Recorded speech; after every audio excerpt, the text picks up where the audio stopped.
Klusner on now from the call it drive end to replace Shaun Pollock. Beautifully struck away. That's a good cricket shot from Flintoff.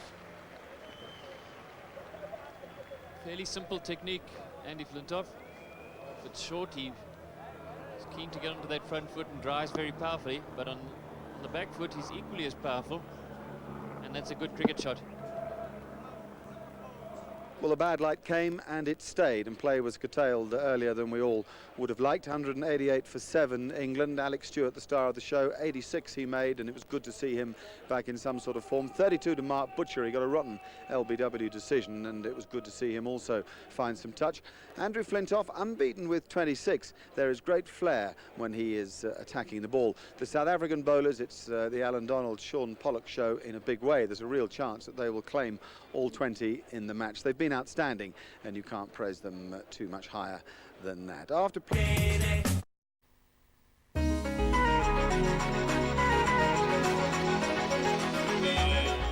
the best of today's play now on full today at the Test with Mark Nicholas.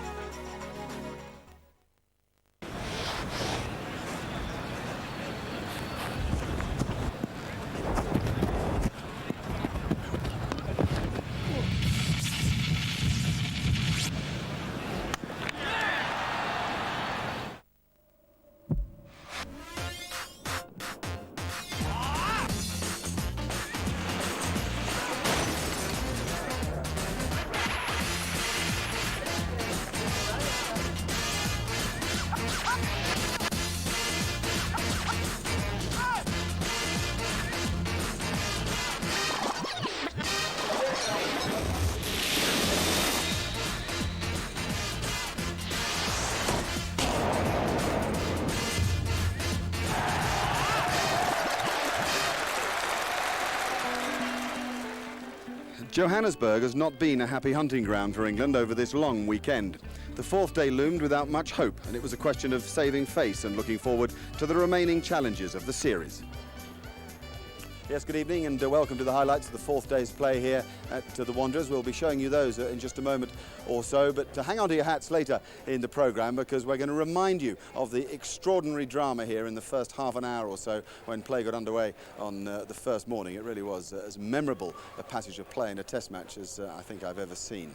Now let's remind ourselves of how the cards stood overnight. The deficit's still 93 for England. They're 188 for 7 in their second innings. Andrew Caddick has done pretty well, hanging on. It was flying into his body, but best of all has been Andrew Flintoff, unbeaten with 26. He played nice strokes. Alex Stewart did well for that 86, as did Mark Butcher for the 32. He got a pretty dodgy LBW decision. The wickets for South Africa, they are the property of Alan Donald and of Shaun Pollock. A couple of top-class performers, and they are right at the best of their game.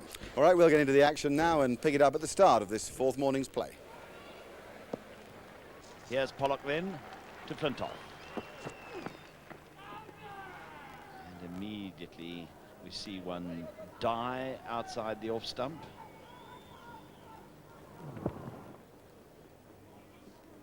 Making life uncomfortable for Mark Boucher.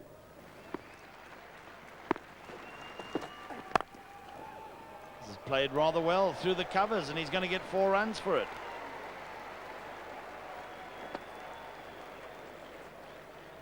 Donald is furious, and immediately again he kicks at that crease area. Over pitched and forced away through the covers, nicely timed.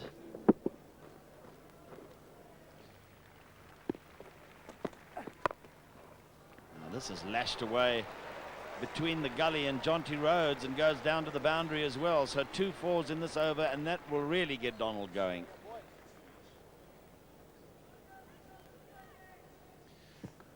Short, not that wide outside off stump, but Caddick gets nicely back and across on top of the ball and plays it down straight into the ground very early.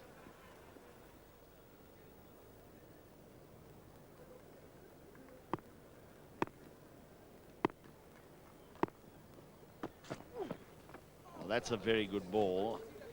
Again, it kept a bit low.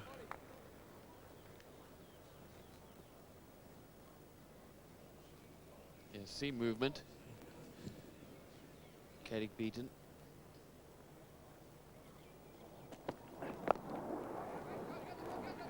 Past the short leg. And they'll be able to get two. Flintoff had to hurry for the second, but he was there all right. Throw was a bit high from Kirsten. And that is the 200 for England. 200 looks so much better than 199.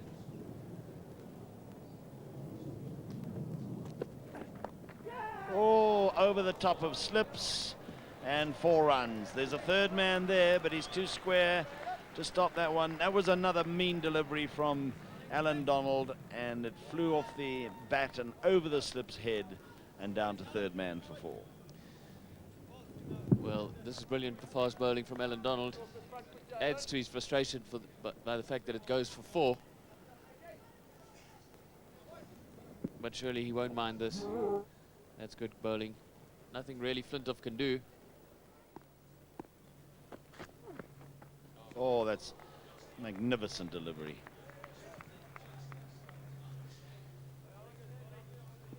Yes, you can't.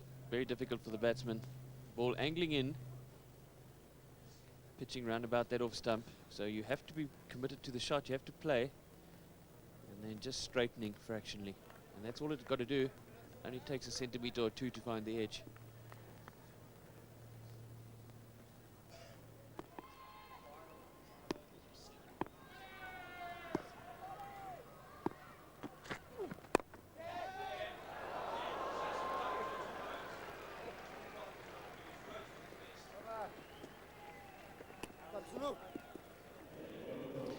Yes, the ball just stopping on Caddick a little bit and playing far too early. It was in there for quite a long time, but even Jonty Rhodes couldn't make the ground necessary to take the catch. Oh, that's a mighty strike. That's a very, very good hit indeed there by Andy Caddick, and that's maximum. Well, I think he's just decided that this is the length that must go. I don't think he's picked the one that comes into the right-hander. I think it's the normal stock ball of Port Adams. So he's hit against the spin. But it's the perfect length. It's in the arc. And there's no one out. Well, there was no one out. There is now.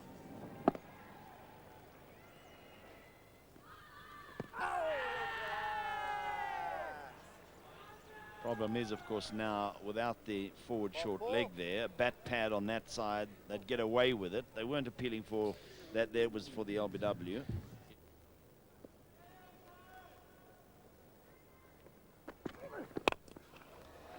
Take that, sir. Well, Caddick, anything in his arc, he's shown that he's prepared to have a full go at it. And not much swing here for Klusner with the ball 74 overs old.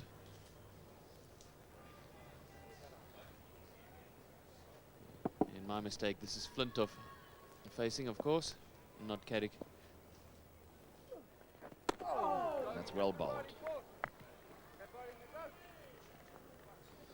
Yes, well, I'm sure Duncan Fletcher has had some words into the English batsman's ears on how to play Paul Adams. But even if you know which way the ball is going to spin, not always easy to get bat on the ball. Sweeps, and he's going to get maybe 4 runs. Cullinan has to chase from slip. I think he'll get there and haul it in. They'll be able to run 3. But if he'd have missed that, I fancy he might have been bowled, because he didn't get his foot in the right place to protect his wickets. Brings up the 50 partnership.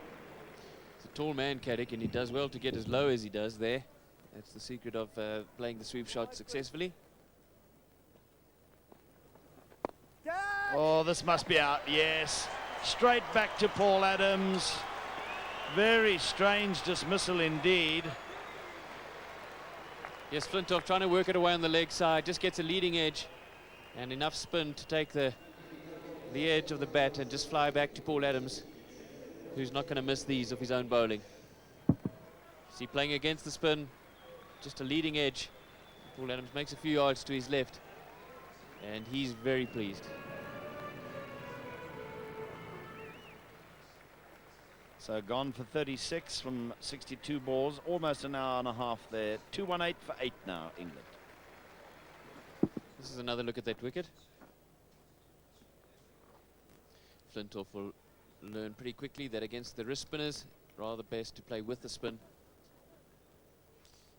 Shouldn't underestimate the importance of bowling at the moment for Lance Klusener.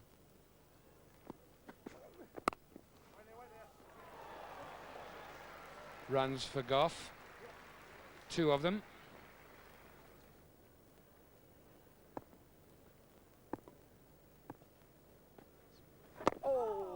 Look at that. There's a great example of the pace. That's really quite quick. And it drifted in. That's a super bit of bowling. Lovely to see the spinner working the ball a bit.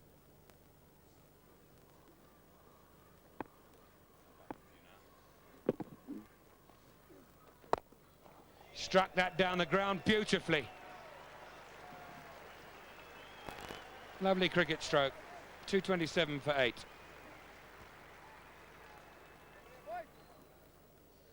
Pretty good shot by Caddick, and Caddick's batting is successful because of one simple thing: he stays still. He's one of the most uncomplicated tail-end batsmen. There's no initial movement against seam or spin. He stands upright and still.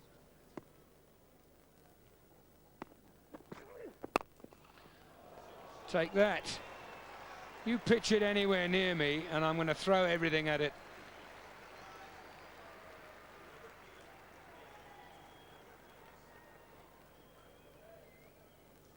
Yeah, he's a lot better offside than leg side, Goff. He loves to give himself a little room and give it a Caribbean-style thump. Got more follow through here than Tiger Woods. Look at this.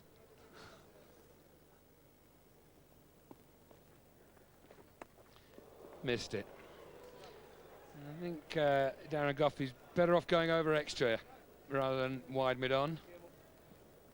Super bowling, isn't it?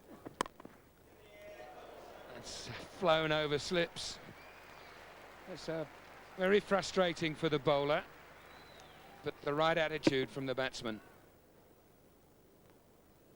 New ball. Oh. Darren Goff knows that Donald is back into the attack. That's what I love about Darren Goff. Cool.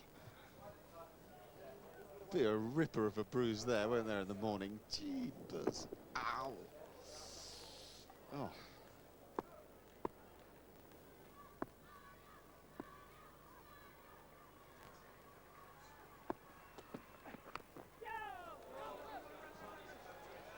That'll be 4. Fine inside edge. Donald irritated. Goff a happy man. 248 for 8. It's very fast. It's a fast off break.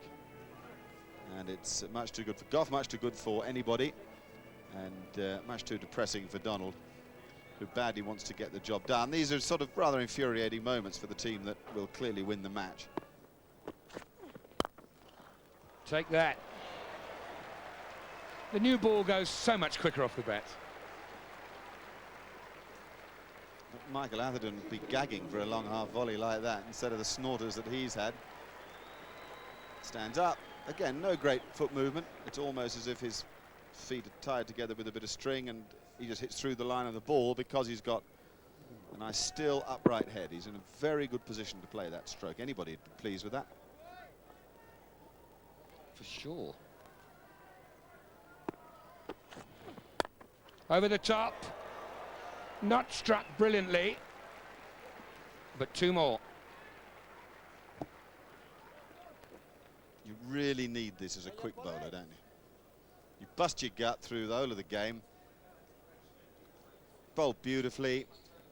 You arrive at the ground hoping, probably expecting to wrap things up in, I don't know, 40 minutes. And some bloke keeps panning you down the ground. Great. Pollock then. Oh, that is a fantastic delivery, and it's not an attempt to smash the ball. It's just flown off the outside edge and disappeared over slip for 4. Look at that. All the slips can do is just watch it go by.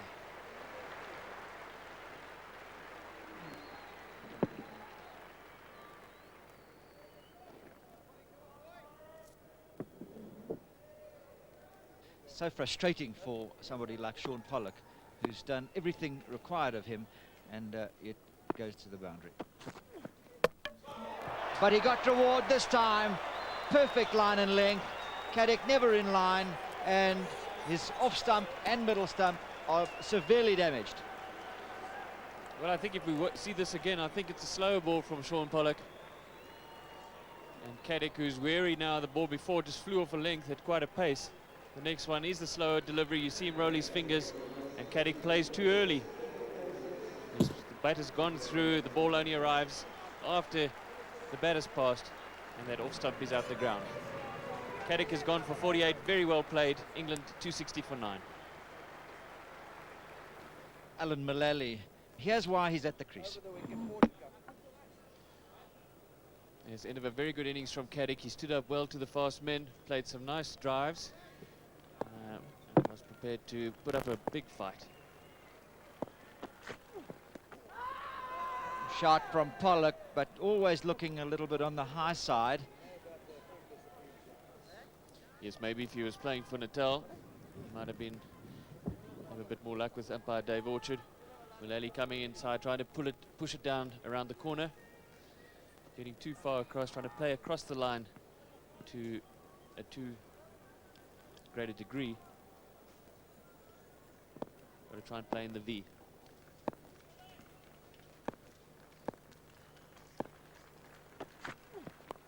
Edge and gone. Well, that's the end of the test match. Another super delivery from Shaun Pollock, and he gets his 4th of the innings. England all out for 260, and South Africa win by an innings and 21. Fitting in a way that Shaun Pollock gets the wicket, which ends the test match full and swinging, and a comfortable catch for JOHANNESBURG, I think it was. Mullally, no feet movement, caught on the crease, playing back when he should be forward, and JOHANNESBURG with those big hands takes a comfortable catch head high. Yes, this is the end of Mullally. Feet playing back, full length delivery from Pollock.